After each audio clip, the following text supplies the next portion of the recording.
kong ipaalam sa inyo na wedding anniversary nila Kath at ni Patrick. Naiilang ako. Kahit pinipigilan ako. Huwag natin isipin ang sarili natin. Hindi mo ako namimiss eh. Pero sasabihin mo. Pero alam po ang task nyo, mas maging close kayo. Yung mga hawak-hawak, nakakailang. Ikaw ay magpo-propose kay Rika. Best wishes. Sa House B, ipinatawag ni Kuya ang mga nagpapanggap na mag-asawang sina Kath at Patrick. Handa ba kayo sa susunod kong hamon?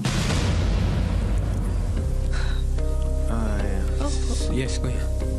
Meron akong sasabihin sa inyo. Mamaya ay sasabihin ko sa mga housemates ninyo na bukas ay wedding anniversary ninyong dalawa. Nais ko lamang iparating sa inyo ito at mauna kayong makaalam nang sa ganun ay makapaghanda kayo.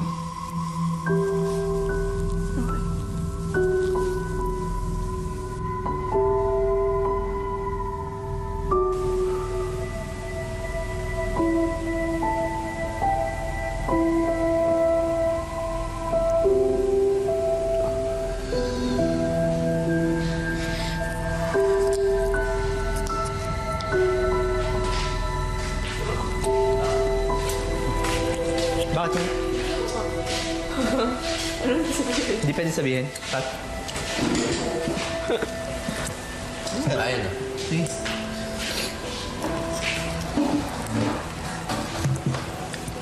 Hindi pwede sabihin. Hindi. Ano ba? Wala no? Ba't napapakain kayong dalawa? Wala. Mahirap. Mahirap ba? Hindi nagagawa. Okay lang yung gawin niyo kung ano nagagawa. Nagutom ka rin ah. Bakit? Nakakabahan naman ako ah. Hindi. Yan.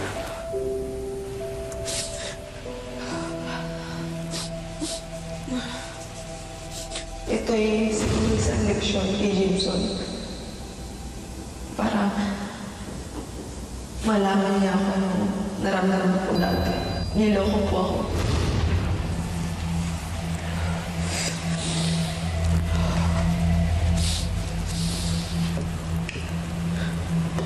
Kaya.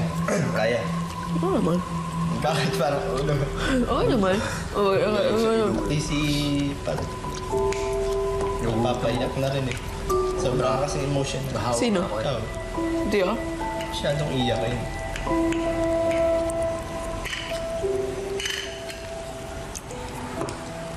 Akala namin dati, kami dalawa, nung una, akala namin madali lang eh, parang gano'n, no? Parang kahit pa hindi kami, kahit kami hindi introduce as Unexpected talaga. couple, parang Oo. At dito sa bahay parang lahat nararamdaman mo yung parang, no? Oo, iba. Nang makapagsolo ang nagpapanggap na mag-asawa, Parang ma-remind lang siya na dapat, ano lang, yung task lang talaga to. Kasi siguro minsan hindi niya rin makontrol yung emotion niya eh. Kaya di ba, siguro lumalapit-lapit siya sa iyo. Like, which is napapansin ko din. Hindi naman, siguro hindi pa siya sanay. Pero yun na, sabi ni Kuya, ilang araw na lang. Dapat talaga. Pero ano sa tingin mo? Ano sa tingin mo? Parang paniwala naman, di ba? Siguro parang bigyan na lang natin sila ng mga kilig factor pa. Para mas kiligin. Kilig factor. Parang fear factor. Hindi. Siguro isipin na lang natin. Parang isipin daw natin na hindi siya. Parang regular housemate parang siya. Yun na lang. Huwag naman natin intentional na pagsilosin siya. Pero, yun. Siguro, kasi affected tayo pareho dahil na nandyan siya. Siguro mas maganda isipin natin na, paano ba? Na hindi siya siya, no?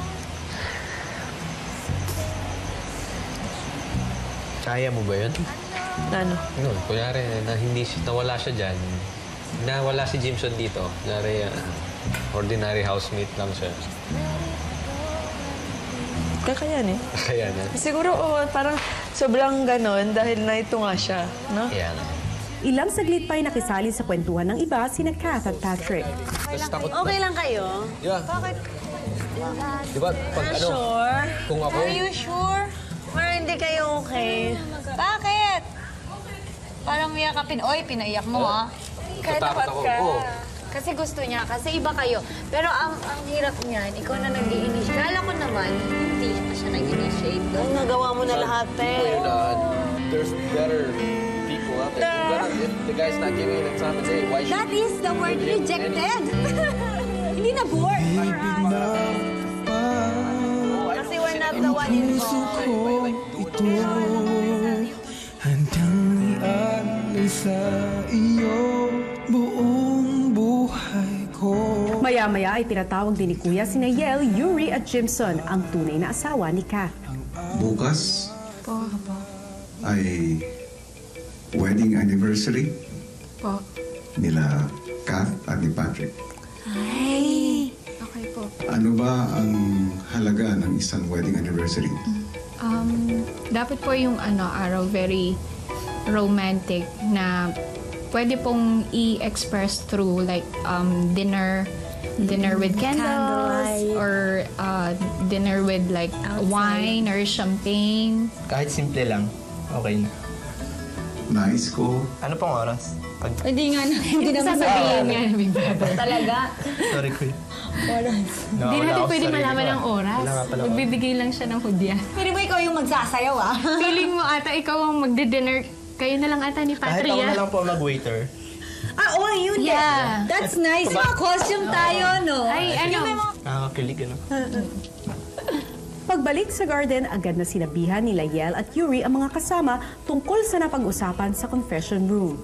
At saka pag may kumuha ng gamit sa storage room, walang susunod kay Tom or pwedeng si Tom or si Ikaw na lang. Kayong dalawa na lang. Pero hindi na kami susunod. Parang pretending na, sige guys, we're busy, kayo na lang. Tapos lahat tayo magkakanta. Pero tayo, ang effort, ang ibig sabihin nun, ang diskarte, kunwari, yan, Hindi lang ako ang may diskarte, hindi lang ikaw, hindi lang siya, hindi lang siya. Matapos mapagplanuhan ay ibinahagi ni na Yuri, Yel at Jimson kay Kuya ang plano nila. Sino ba yun? Si Patrick ang mag-serve ng breakfast. Hindi mabubukin na yung sorpresa. Yun na nga eh. Tsaka kung pwede po sana, rose, early morning, rose na agad yung ibigay ni Patrick kay Kat po. Tapos may breakfast in bed pa. Masarap pong, red po sana para romantic yung color. Blue ang favorite color nun eh. Favorite Sabi color niya. po, blue. Pagkalipas ng ilang oras sa House B, tuloy pa rin sa pagpapanggap sina Kath at Patrick. Lakad tayo? kasi yun yung kung itong ginamit mo. Yan din gagamitin. Para mawala. Ay, ikaw muna. Magsastroll kami.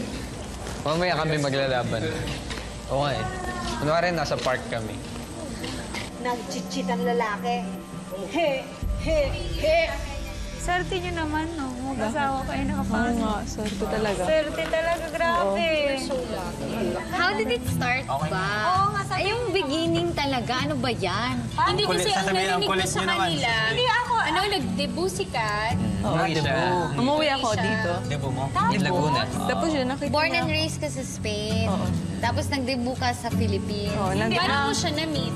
Nakikita na niya ako dahil taga... Kapit-bahay, gano'n. Parang Same na, taga same baryo. town. Alam mo yung parang isang blind man na first time nakakita ng sun. Sweet. Ganun yung feeling ko. Ano yung sinabi mo sa kanya? fairy tale.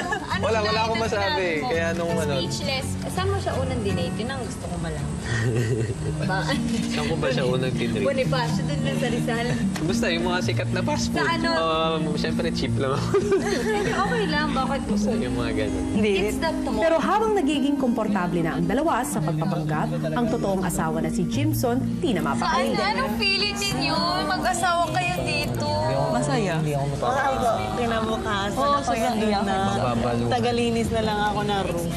He's been very supportive naman Ayan, sa'yo. bago ako mag-CR, pakis muna. Sinusulit talaga yung time. CR? Sulitin mo na, baka ma-evict kayo next week. Wag naman. Nakakaingit. Alam mo, huwag nga kayong masyado kayong sweet. Baka langgamin kayo dyan. Ay, papatayin ko na yung mga langgam. Oo, ang dami. If you knew how lonely my life has been. Si Jimson mas piniling pumasok na lang sa loob ng bahay at makipagkwentuhan kay Patria. Ano nga, magkwento ka nga para naman magkaroon ako ng idea about you. Ano ka misteryoso? Wala lang, parang Ano? namimiss ko lang yung mga Ay, Diyos ko. Namimiss. importanteng tao sa akin. Ganun naman tayo, huwag kang ganyan. Diyos ko. Di, akala ko dati parang pagtira dito okay lang. Oo. Ganyan, laro. Oh my God, huwag kang ganyan kasi naiiyak ako. Yan, gusto ko tuloy umiyak. Huwag kang loko. Yan, I hate you. Nabaling ang usapan tungkol sa isang babaeng mahalaga raw kay Jimson. Parang kahit matagal na kayo nagsasama, doon mo pa rin doon mo pa rin nakita yung kahalagahan niya.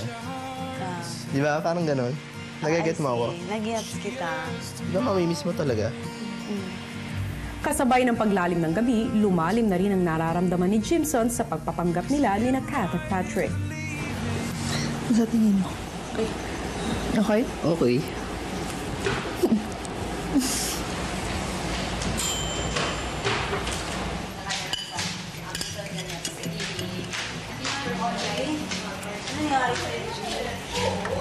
Nantok na ako. Hindi, meron minsan madali eh. 2, 3. Affected na ako kanina. Intriga talaga. Hindi nagsasalita. Siguro Kausapin mo siya. Pero baka taas kaya. Kausapin mo kaya? Ay, kanina kaya. Ako nga naiyak. Diyos ko, naluka ako. Bakit? Ako, may namimiss na siya sa outside. Diyos ko, ito naman ako. Masyadong namimiss niya. Ang sabi ko na lang, isipin mo na lang ako yun. Bakla ka na lang. Maging bakla ka na lang. Hindi bagay. May intriga ka na sa akin? Masyado kang misteryoso. Kwentuhan na tayo doon. Ayun lang, just parang katiting lang yun. Parang dito ko. Hindi ko pa nalaman yung buong kwento ng buhay. I should say. One of these days, kawento ko lahat. One of these days. Hello Philippines and hello world! Unti-unti nga ay naiintindihan na natin ang tunay na dahilan kung bakit nagiging emosyonal itong si Patrick, pati na rin ang mag-asawang sina Kat at Jimson sa pagharap sa kanilang hamon. Kung saan hahantong ang pabugso-bugso nilang damdamin, lalong-lalo na itong si Jimson, yan ang ating aabangan ngayong gabi at sa mga susunod na araw. Samantala sa Day 9 sa loob ng bahay ni Kuya ay nararamdaman na ni Rob at Rica ang pressure ng kanilang task na magpanggap bilang magkasintahan. At kung paano, narito po. Kung matutulog pa lang ang House B, sa House A katatapos lang ng agahan habang nagsuswimming ang iba. Si Rica na may secret task with Rob, nagkwento ng kanyang saloobin kay Kathy. Dahil na may gagawin ako na mag-fail. Ma-fail. Tapos mag-failure ako. Ewan ko. Basta, sa yourself na actually, hindi ko alam. Basta mag-fail ayoko lang ma-fail. Parang every time na nagsisink in sa akin na Rika, babagsak ka, or Rika, hindi perfect yung nagawa mo, or hindi magiging successful to. Siguro ito yung time na huwag mo siguro masyadong isipin na manalo ka or na para bang kailangan perfect, diba? Dapat kasi enjoy mo lang yung stay mo dito. Para bang layo ka muna sa pressure na yan. Yun nga yung today, kailangan namin mag-steer ng commotion sa mga tao. Gusto po namin na pag-usapan na yung relasyon na parang hindi siya basta puppy love lang, na yung relasyon namin may pinag-ugatan siyang something serious at naapektuhan kaming dalawa.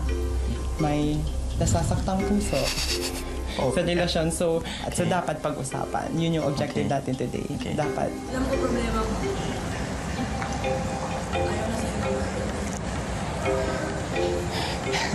Hindi. Sabihin mo na lang, i-all out mo. Ha? Boyfriend mo si Rob? Boyfriend niya siya. Boyfriend mo si Rob? Boyfriend mo? Pero niyo siya. May alam ako sa kanya. May alam pero hindi mo siya boyfriend. Okay. Hindi ko wala sasagutin. Kaya mo yan, pare. Oo naman. Oo naman. High five! High five! So, all together now. Congratulations!